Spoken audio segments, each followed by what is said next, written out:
Hello, everybody. Welcome back to my channel. This is Katherine D. Graham, and if you have been watching the Indie Author Live Chats, welcome back to another exciting episode. If you are new, welcome. We are running into some unusual technical connection difficulties for AL, but hopefully she should be on any second. And in the interim, I'm going to go ahead and pull this up for people viewing on Twitter. While AL is connecting, if you'd like to just drop in the chat where you're tuning in from and any questions that you have for her before we get started, I'm going to make note of those so that way we can ask them. Sometimes technology is just what it is. And sorry for the delay getting on. Just trying to get everything synced up for you guys. So let me see if I can get her on. And if you are on specifically to watch and talk a little bit to her, why don't you let me know what you have read of hers?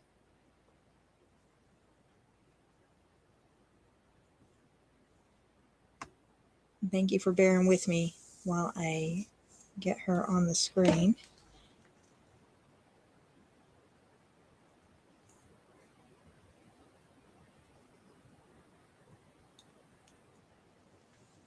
So yeah, we've got a lot of people on. Hey, everybody tuning in.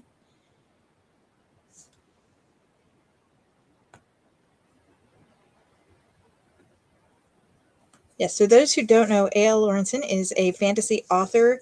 For Evergreens and Aspen Trees is actually, I believe, her debut that just came out, and I'm already seeing a lot of really great reviews for it. It's on my to-be-read list for 2023. Have you read it yet? Anybody watching? Here we go. I think we're in. Hey! How's that? Hello! Hey, I was just asking everybody if they have read your book yet, and we've got a lot of people tuning in, so thank you all for bearing with us. Ale, thank you so much for hopping on. Why don't you tell us a little bit about yourself and what kind of books you write? Yeah, absolutely. Thank you so much for having me. I'm really excited to be here. This is my first YouTube appearance, so thanks for bearing with all of the technical difficulties while we figured that out. So I am A.L. Lorensen. I have been writing basically as long as I can remember. My first book I wrote when I was 7. My dad helped me do all the illustrations for it and everything else, and I still have it somewhere. But then for Evergreens and Aspen Trees, I started when I was 11 years old. After I read The Ranger's Apprentice and absolutely fell in love with it. That's kind of what sparked me to start writing. And then now here we are 14 years later with it all done, and I'm super stoked about it. So I write sword and sorcery fantasy, but occasionally I like to dabble in other things as well. That's amazing. And I was just telling them before you hopped on that I'm already seeing reviews of it from my friends, which is amazing because this is your debut novel. And I believe on Amazon it's got solid 5-star reviews. Yeah. Did you find it very overwhelming to self-publish a debut sword and sorcery novel? I did. I think, there was a lot to learn for sure. Because you've essentially got to do it all yourself. But what I really loved is I was able to find a lot of resources to kind of teach me and walk me through each step. And so it didn't feel quite as overwhelming, and instead it felt more exciting that I was learning all of these things to do. And then publish it that way. And the funny thing though, too, is I was super, super, super against independent publishing up until probably about 2 years ago. Because I had fallen into the trap that I think a lot of people do, and that independent publishing is just for people that can't make it in the traditional world, and so they just kind of publish whatever they want to say that they're published. But then after I went through and actually like did my own research and everything, I discovered that it fit more of my goals and what I wanted to do with my writing. And so that it just made me excited and more eager to learn all those things and kind of turn away from some of that overwhelm. But it's a lot for sure. Yeah, and I think there's a lot of hidden gems, which I've said on a couple of the lives recently within the indie community, because you can read sort of without boundaries in the indie side. And your book is definitely an example of that high quality. But for those watching, if AL is your first indie, or this is the first time you've ever heard of indie authors, we do everything. We edit our own books or have people edit them for us and do covers and everything. And it's just a huge adventure. But speaking of adventure, your book is a sword and sorcery, but there is a lot of adventure in your book. The world building is superb. Did you have to like plan it all, or was this all just fresh from your head and it just came out that way? Oh gosh, this is such a hard question because, like I said, I started it when I was 11, and so like it just kind of grew with me. What I discovered though is as I grew up and started to like really realize what made a good book and a good plot and a good world and everything, and learned those things. Some of it came to me, but the stuff that was important to me, I have a friend that will tell me the biggest lie you will ever tell yourself is, "Oh, I'll remember it later. I don't need to write it down." No, don't do that to yourself. And so what I started doing is compiling what I call an idea dump. And so anytime I had a big idea that I was like, oh, that perfectly answers the question that I needed to ask and all these other things, I would just go and like write it down. And that is my place where it's horrendous writing. It's literally just for me. It's all shorthand. And I'm just like, this is the thing that happens and da da da da da. And so that kept me way more organized than just like expecting my brain to memorize all of it, because it was absolutely impossible later in life to do that. Oh, so what percentage of the world building notes actually made it into the novel? I've heard lots of planners say that they know 100% more than the readers will ever see. Yeah. Not a lot actually. I have a lot that I am like kind of keeping back in the wings to reveal later on in some of the books, and then some spin-offs and other things. And so yeah, there's really not a lot that actually made it into that first book, which was kind of my intention because I didn't want to like vomit it off to people all at once. Info dump. Yes, exactly. I'm like, I don't want to do that. I've read books like that, and man, I fall if I start to fall asleep writing it, I don't want to make other people read it. And so I've got it there, but I'd say maybe about 15 to 20% actually made it into this first book. Wow. So more to come. Yep, definitely. Ashley asked, what is an indie author? Great question. That is a good question. So an indie author, indie is short for independent. And so what that means is we independently get together all of our resources. So we source all of the professionals that help us publish. So we source our editors, we source our cover artists. We're the ones that do all of our marketing or hire somebody to do the marketing, everything else. So we do essentially everything that a publishing company would do for a traditionally published author. And in exchange, where we would call traditional publishers like Random House or Del Rey, who would normally sign a contract and pay an author a very small amount of royalties in exchange for them doing all that work, we get to keep most of the royalties. So there are a lot of platforms. If you're watching and you're interested in the indie process, I have a whole playlist called Indie Author Behind the Scenes that goes into this more. But basically, we decide this book for whatever reason, whether that's like AL said, you know that this is the best route for your book, which is why I've chosen to self-publish mine as well. I just don't feel like it's mainstream enough to go traditional. Yeah. Or you want to retain content control of your book, or you were traditional, like Casey Freeman, who was on a couple weeks ago and decided to pull your stuff out because you were making more money on your own. For whatever the reason, you've decided to put this book out without getting an agent, without going through a big press, usually through Kindle, which is on Amazon, or Barnes and Noble Press, or something like that. Yep. And so, yeah, Ryan, asking how the process works. Once you decide you're going to go that route, you do a ton of research till your head is killing you.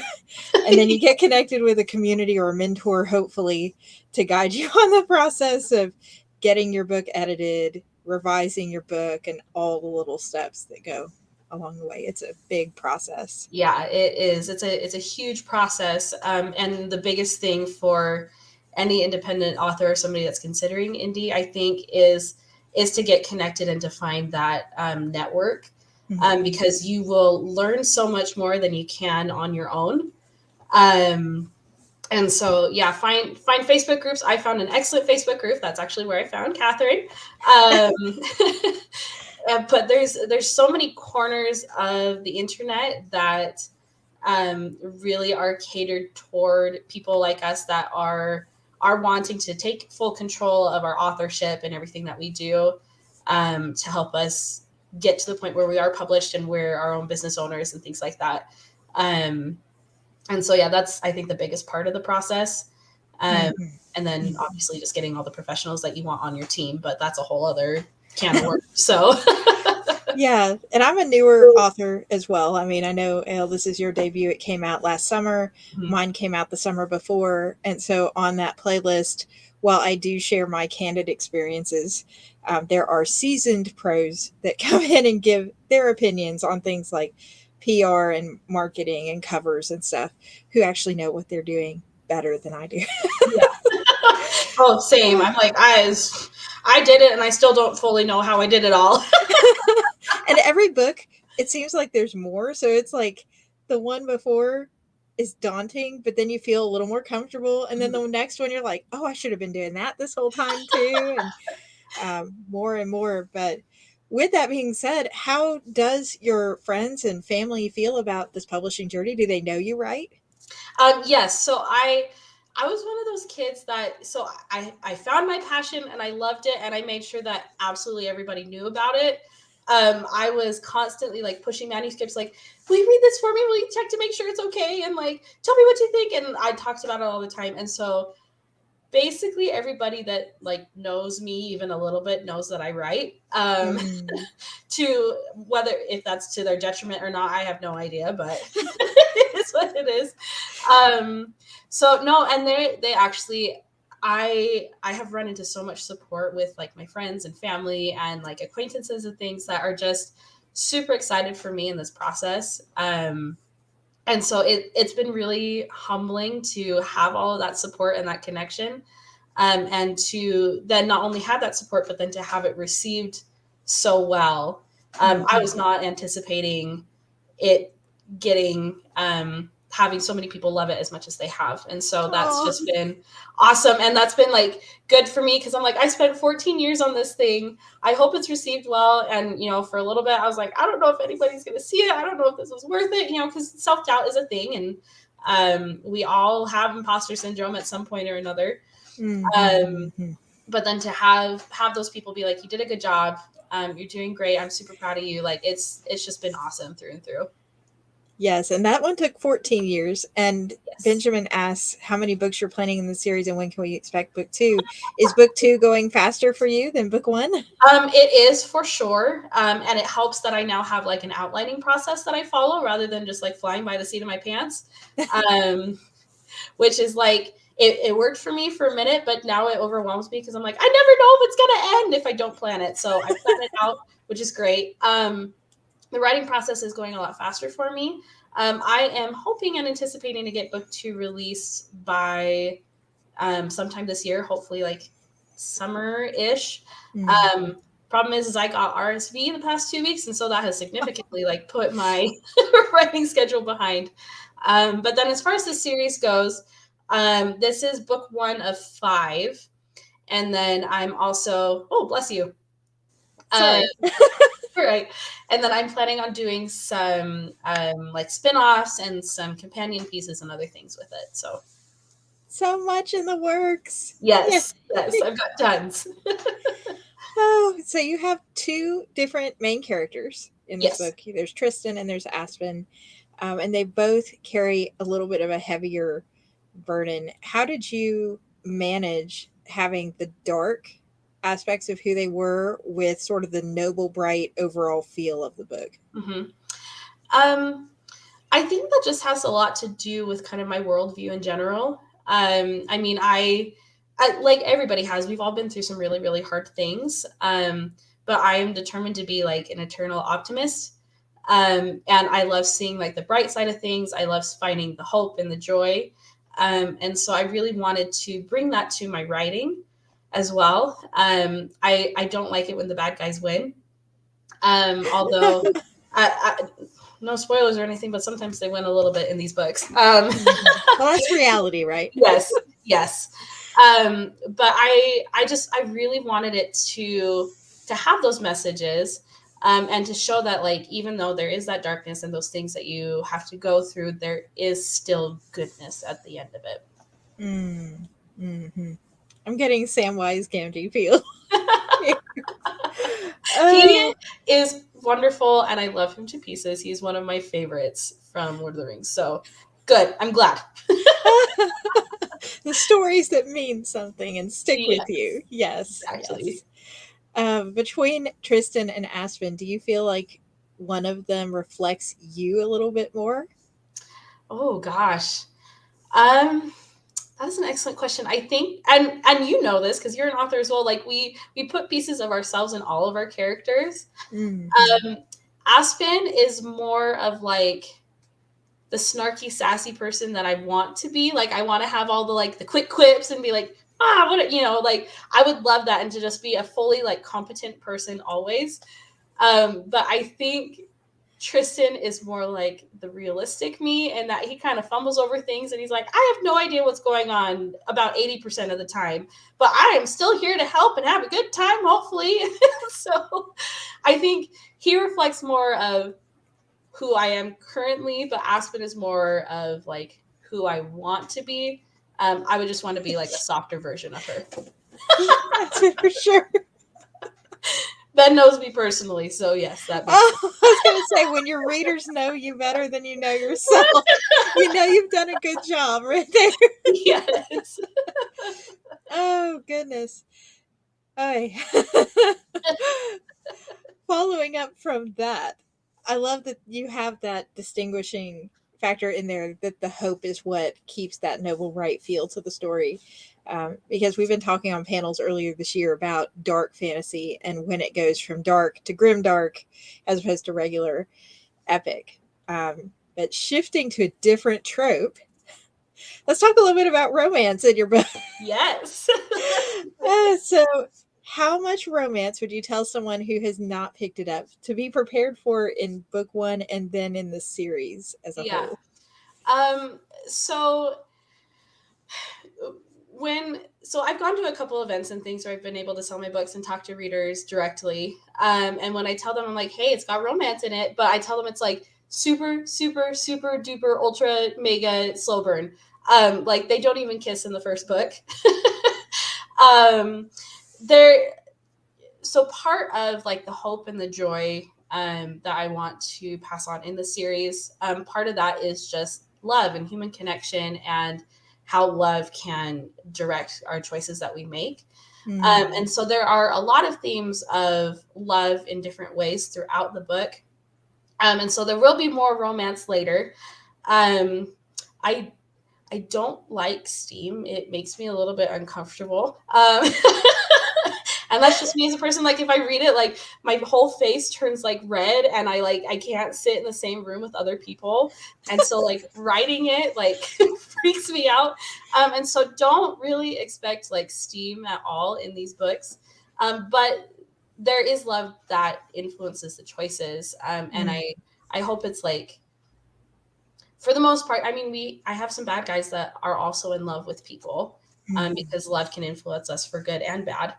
Um, and so I completely lost my train of thought.